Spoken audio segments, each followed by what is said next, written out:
என்ன 2 title winner உட்காந்து பேசிட்டு இருக்காங்க, ஏதோ ஸ்ட்ராட்டஜி அமைக்கிறாங்க போல இருக்கு. என்னதான் பேசுறாங்கன்னு கேட்டா, விக்ரம் என்ன சொல்றாருன்னா, எனக்கு இன்னும் 2 வாரம் கண்டிப்பா இருந்தாகணும், ஏன்னா என் மேல சில பல குற்றச்சாட்டுகள் இருக்கு போல இருக்கு, அதெல்லாம் நிவர்த்தி பண்ணிட்டு தான் என்னால போக முடியும்.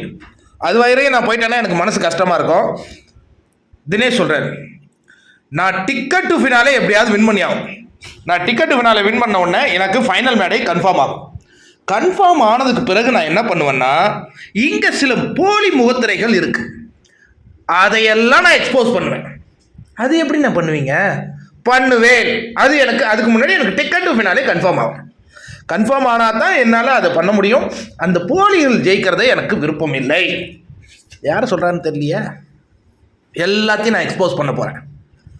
நானும் இன்னும் 2 வாரம் எப்படியாவது இருந்து நான் ஃபைனல் மேடைக்கு போகிறதுக்கான காரணம் என்னன்னா, இந்த வழியுடன் நான் செல்ல விரும்பல. என்ன முட்டாளாக்கியிருக்காங்க, அது என்னால் தாங்க முடியாது.